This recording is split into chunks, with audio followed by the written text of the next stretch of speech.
It's still all boxing, Rushton. Hey everybody, this is two EdTech guys take questions and share cool stuff. And we are jazzed to be able to bring you some ideas, some thoughts on questions you might have sent us, or certainly other people have sent us, and might be even questions that are in your head as well, and to share cool stuff, which we are pretty much convinced that we do every single time we do this show. And hopefully you agree. So this is an important slide when I don't forget to draw on the captions, but as it happens, I did. Now, we thank you. We thank you for being part of this. We thank you for tuning in. We thank you for watching the recording, whatever it is you might be doing. And we thank the good folks at Free Tech for Teachers. Richard, who are those good folks?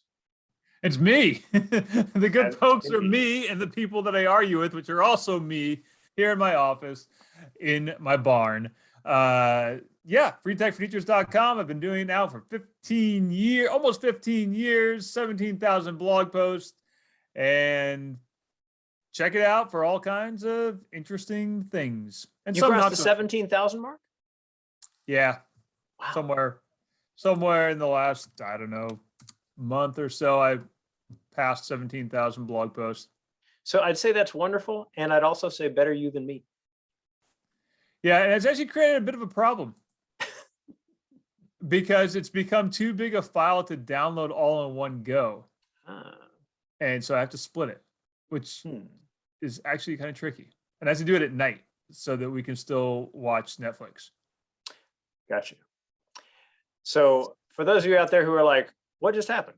There are loads of free, cool things and ideas at freetechforteachers.com. Check it out. And you can find loads of videos made by and for teachers and students everywhere at nextvista.org. My own little attempt to save the universe from ignorance, one creative video at a time. We have videos about different academic topics in the light bulb section, communities in global views, and service to others in seeing service, plus stuff like videos for people learning English, videos for people who are exploring careers, things like that. So loads of good options there. And we got a little thing going called Improve the World, 90 seconds or less, explain how the world can be a better place. And if you are interested in having students do that, because their idea might get in the hands of our audiences, which are service clubs, Rotary clubs in different parts of the world, your kid's idea might be like something that a Rotary club in Hong Kong or Buenos Aires picks up and says, we're going to make that happen in our community. Interested? Contact me. All right, how does this work? Well, we take questions and share cool stuff. That's how it works. Richard, get us started. Let's have our first question. First question was about a program that I'm not familiar with, but the person asked, how can I remove Pro Manager Record from my search engine? I want to use Google and it keeps prompting me to use Yahoo. This question came from Hasna, and I wasn't exactly sure what this program was, so I had to go and do a little digging on it. And basically, it's just a little add-on that was kind of forces you into Yahoo. Now, whenever I come across something like this, when someone says, oh, it's forcing me to use Yahoo, or it's forcing me to use Bing, or it's forcing me to use X, Y, or Z thing in my browser, right? I say, uninstall that unless you actually need it. So that's number one, uninstall it. If you're not sure, and this was on a Windows computer, so I sent directions on how to uninstall on a Windows computer, but basically just type into your Windows 10 search, uninstall, and then pick the program you want. So you can do that. The other thing is always look at your preferences. Look at the program preferences and uncheck that little box that says, make me use Yahoo or make me use whatever. But the short version is just, if you're not sure what it's doing, uninstall. Unless it's like a core function of your operating system, uninstall it. I find a lot of times, like if you've bought a computer at Best Buy or, some big box store, sometimes you get a lot of bloatware installed that you don't actually need. I uninstall all that stuff whenever I come across it.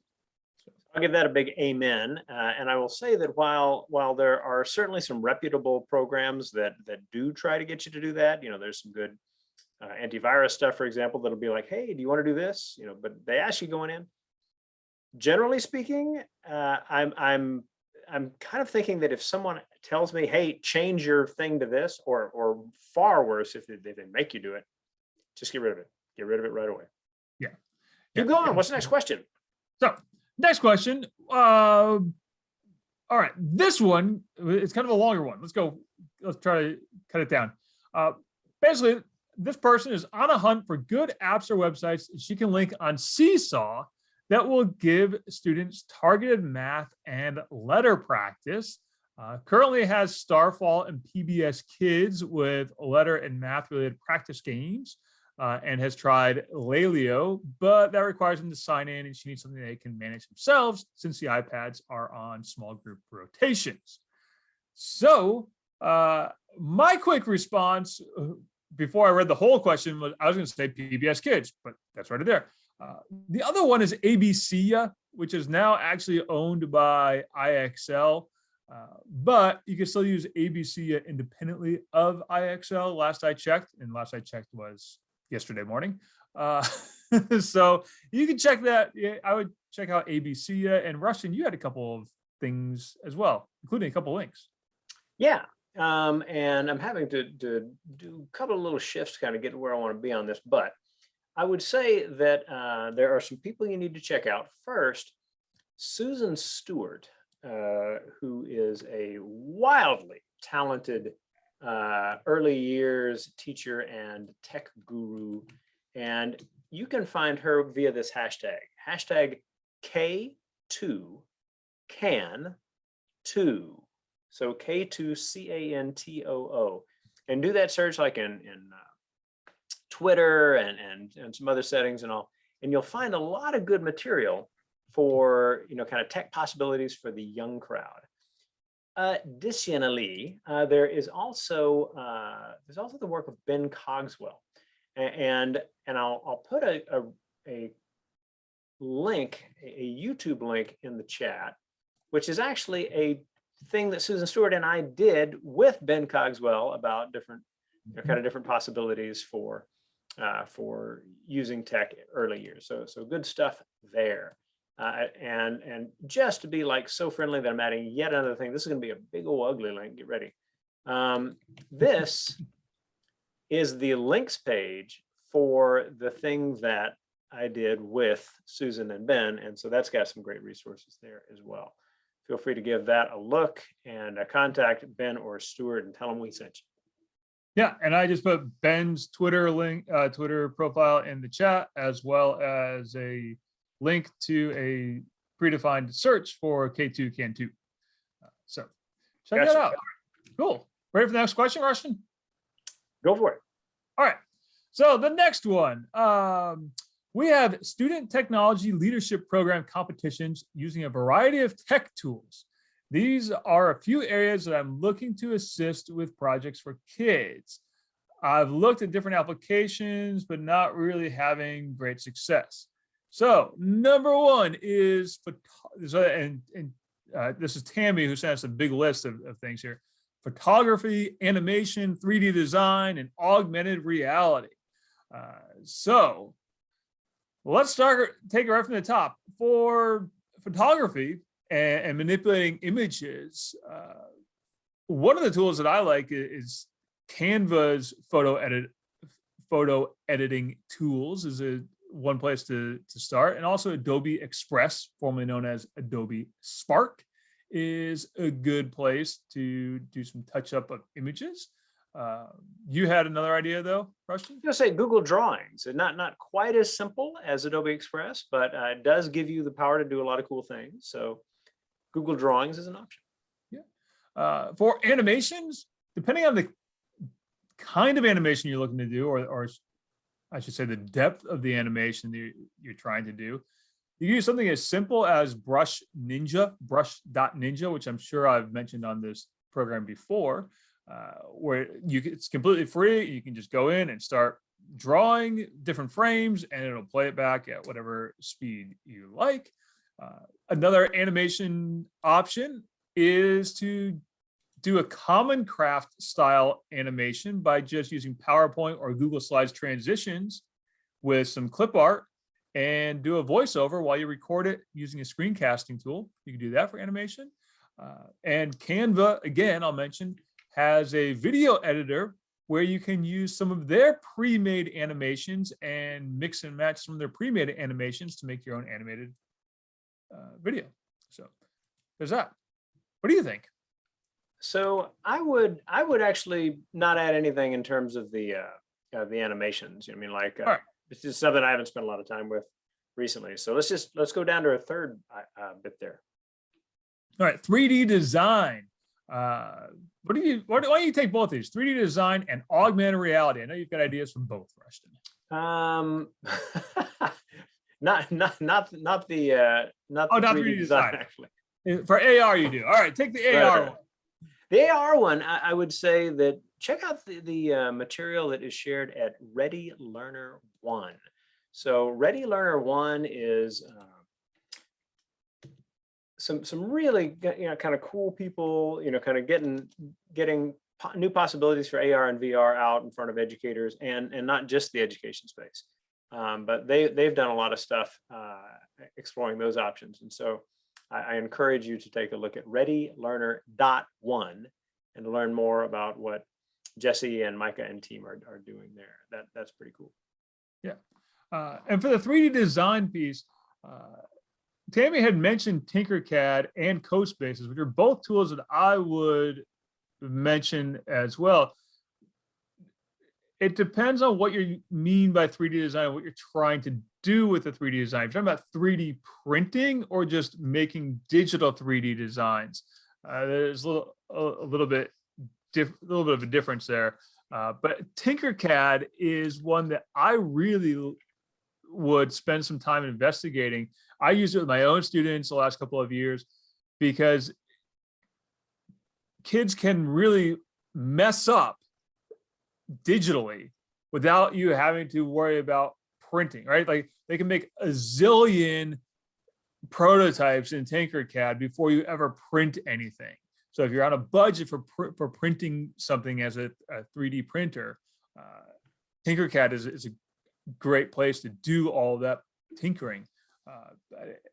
I would really spend some time investing in that tool. There's a ton of potential in Tinkercad. Yeah, I think I'll add to that, when you think about these different questions, you might be in that space of saying, okay, well, what kinds of things can I have students experience? And one thing that people might consider are the virtual museum tours that are out there. And so here's a link in the chat. We'll get, by the way, we reference all these links in the chat. If you are watching this as recording, like what chat? The links page, we'll get that to you. And all of this is at nextvista.org/advice, right? And /webinars, right? And that'll get you, oops, and that'll get you into all of these items. Cool. All right. One more question before we do a cool tool. Yeah, let's do that. All right. Because Elaine asked, I was curious how you made the nifty little animation that shows how you do the Google watermarks. I assume it's an animated GIF. I love how fast it loads. It's clear. It's to the point. Do you have a post on that? Well, this is probably the most asked question I get. And I use Screencast-O-Matic for 95.8% of all the videos that you see either on my YouTube channel or in any of my newsletters or anywhere else. I use Screencast-O-Matic. I use the desktop version. You could do this almost all the same things with Screencastify. I use Screencast-O-Matic because I can go longer than 5 minutes per recording. That's why I use it. The other thing to mention is that I do sometimes when I'm making an animated GIF, I use Canva and I just do some screenshots and I dump them into Canva and export it as an animated GIF. So occasionally I do that as well, but in that particular case, I was using Screencast-O-Matic. All right, very cool. Let's get you some cool stuff to share. I think you've got. Yeah, I got a cool thing. Speaking of video, this is called a segue in radio. Not a segue like the rider, but a segue. Anyway, New feature I just discovered this morning in YouTube. I was going to have a different cool share this week, but this supplanted it. When you upload, if you go into your YouTube studio to upload your videos to YouTube, if you choose the education category, there are now more drop-down menus below that, so you can categorize your education video according to type of educational video. Like, is it a tutorial? Like, is it a walkthrough? Is it a simulation? Is it real life? The academic system, according to country. Now, not every country in the world is on there. It's a new thing. But I looked quickly, and there's like 15 countries in there. So it's not the whole, and it might be different. If you're watching this video in Canada, you might get a different list of options than I do here in the US. Or if you're watching this in Australia, you might get a different list than I do here in the US. But then level, grade level, and finally standard alignment, which was kind of cool. I just typed in geography, and then it found, oh, here's the standard, here's the AP geography. Do you mean AP geography? I was like, yeah, I do. So really cool. Like I said, brand new, just saw it this morning for the first time. I am hopeful that it will be really helpful in finding good academic content on YouTube, that it'll provide a new search refinement option, as opposed to either lucky dipping and hoping that the YouTube algorithm serves up something good for you, or using some of the pre-existing refinement tools, like date and length of video and things like that. So I'm very hopeful that this is going to be helpful to a lot of people. So check it out. It is cool to see them add this kind of thing to YouTube Studio as well. Right? And there's always that thing in my head of like, all right, well, when someone tags a resource or video or whatever as a particular level, and think of it as, say, a grade level thing or anything like that, is it that a teacher for 3 grade levels higher who's looking for something that might be a good resource for a kid who's behind might miss it because of the tag? Maybe not, I don't know, but there's something to keep in mind as you look for these kinds. And I will say that there's other tools out there, other services out there that try to do standards alignment to videos. ClassHook is one that's been doing that for quite a while. It's not free. Well, they have a freemium version, but it's a pretty limited freemium version, free version. You can watch 20 clips per month, so that's not a lot if you're trying to review a whole lot. But ClassHook does do alignment of standards to video clips. Cool. I will recommend, as a cool share, Robotic Spy Puppy Meets Wild Dogs video. Cool. And so you might be like, okay, so there's loads of cute animals and cute robotic animals, I suppose, videos out there. What's the thing about this one? This one is designed for research, right? So the idea with the Spy Puppy is that it'll be able to get footage of wild dogs in kind of natural setting, very close up. But the interesting thing about the video is that there are so many things they needed to get the Spy Puppy to be able to do in terms of its motions and things like that to earn the trust of the wild dogs. And so it's a really good design prompt. How do you make something work so that it will do what you want it to do? And there are always kind of these different things you have to be able to answer that aren't kind of the usual questions, right? That you think of. So a very, very cool video on that front.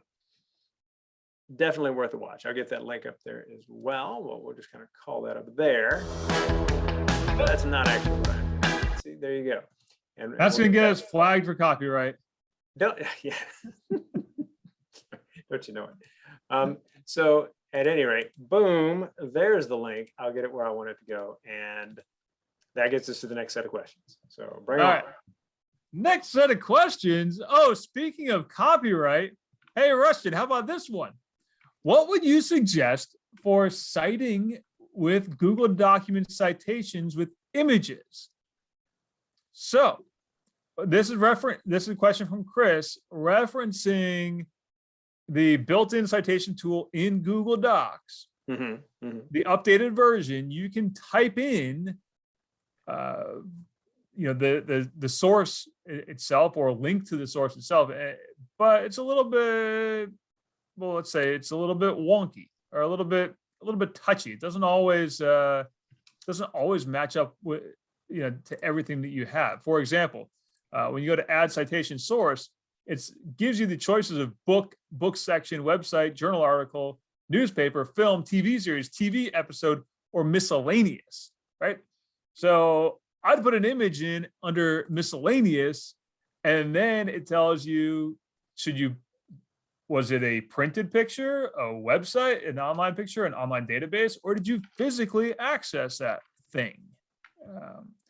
So it's not perfect, right? Like this is one of the flaws that sometimes comes up with those automated bibliography tools, is that, sometimes it's square peg, round hole.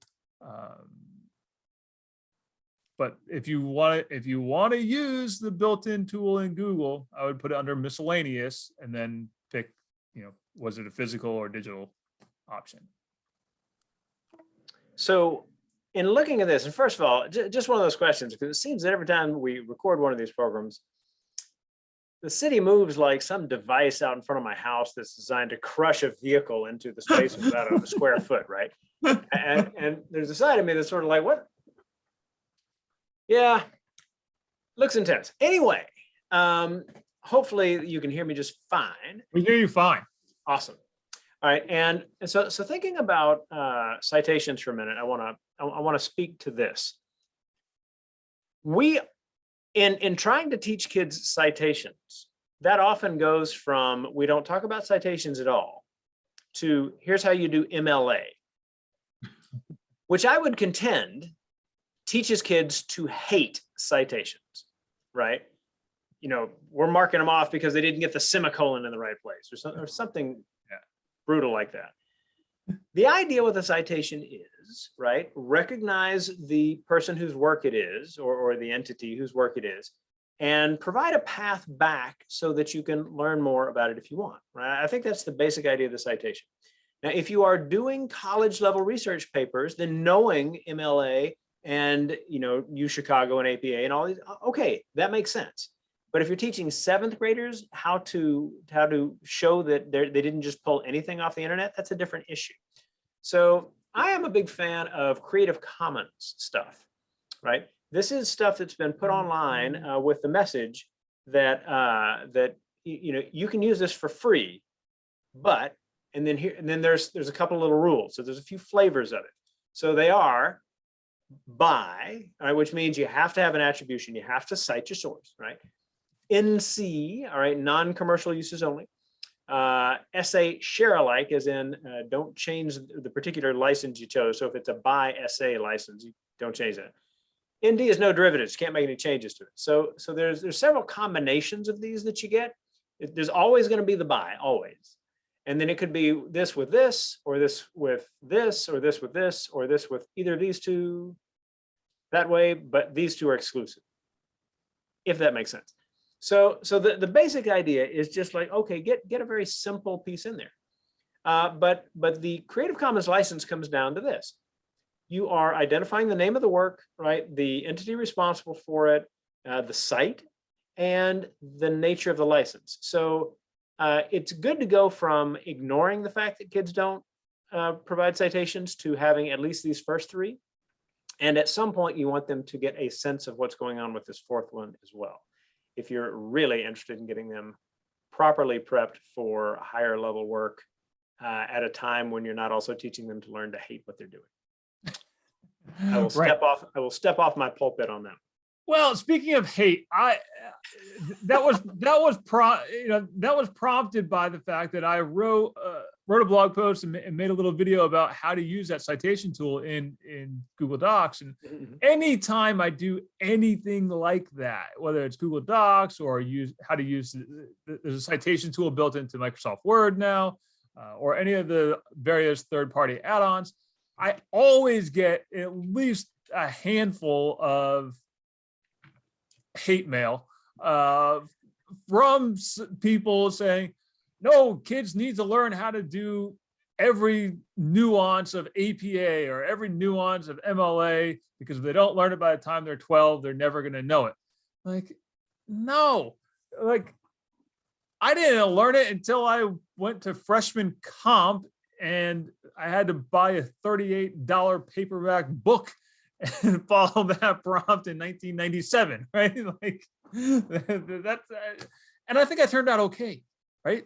But I knew that I could, but I knew from age, 10 or earlier that I couldn't copy and paste things out of a book and turn it off, take it off as my own. So, it's all about. That's cool that you learned that at age 10, right? I mean, a lot of somewhere in there. don't. I do remember in elementary school, the elementary school librarian that we had, talking to us about why you can't copy things out of the encyclopedia and put it in your paper, right?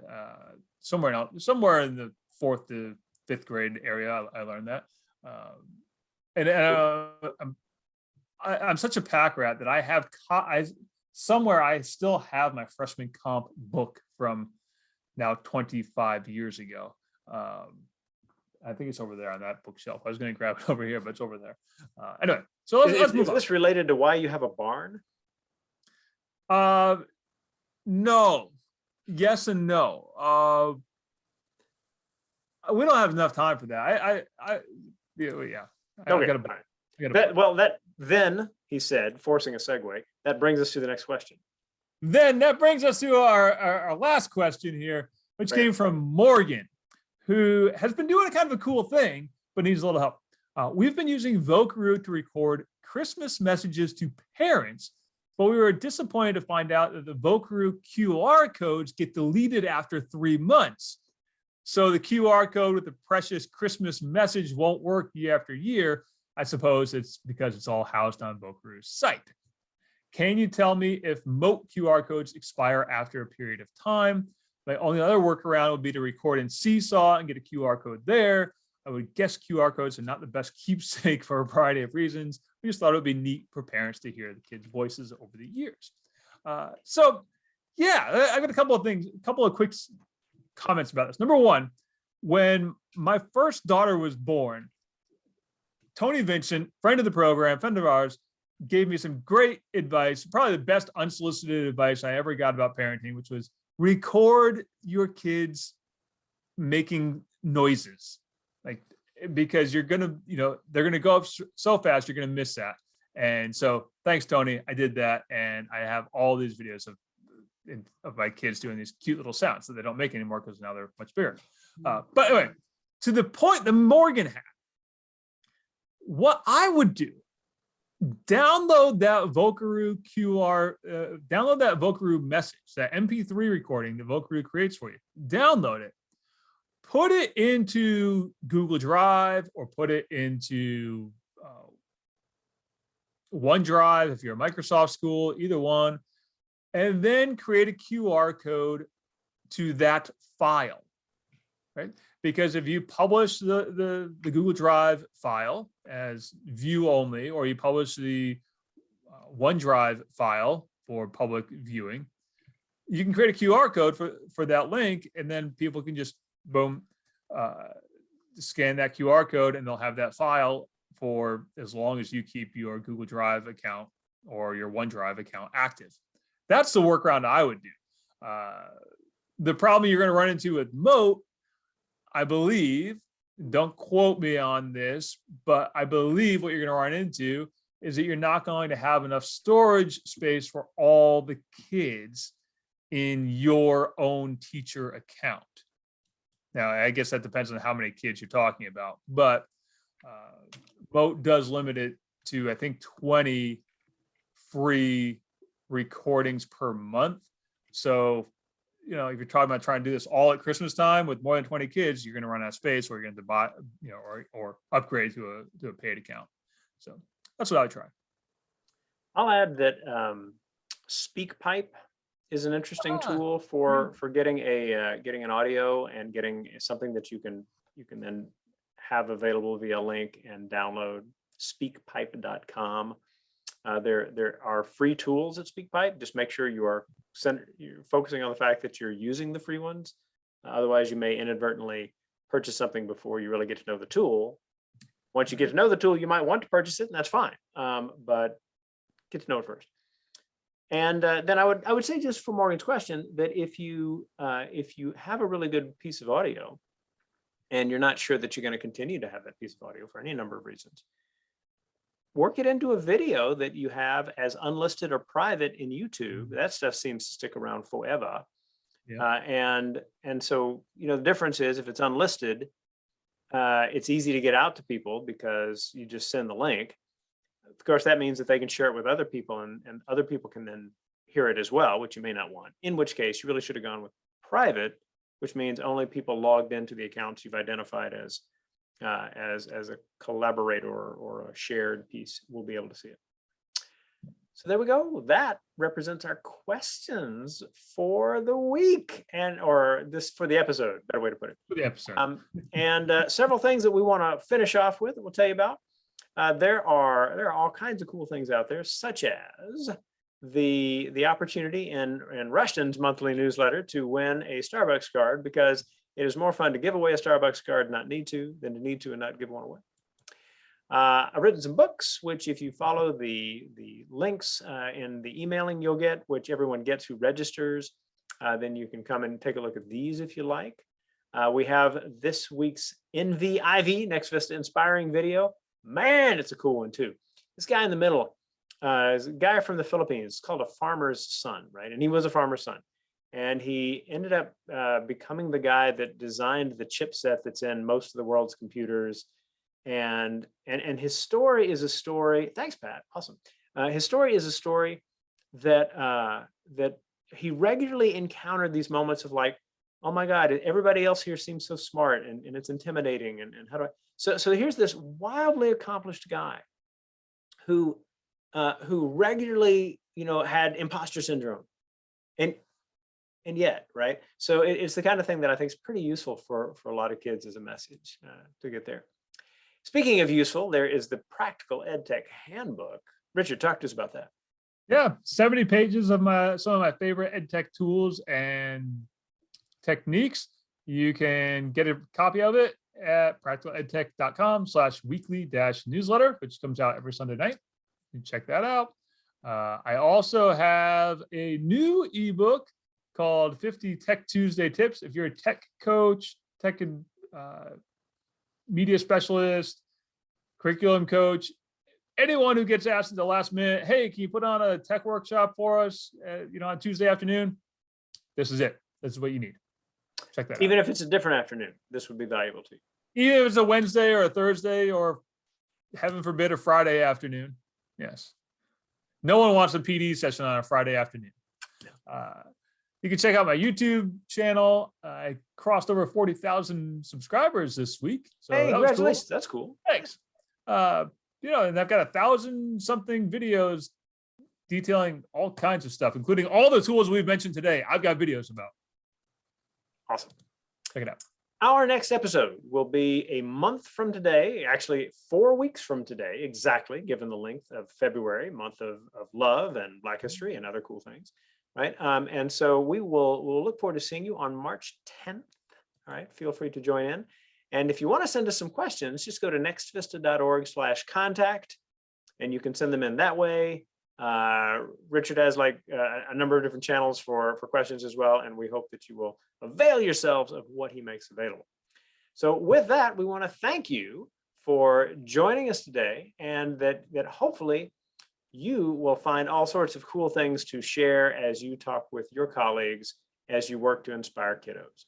We will see you next month.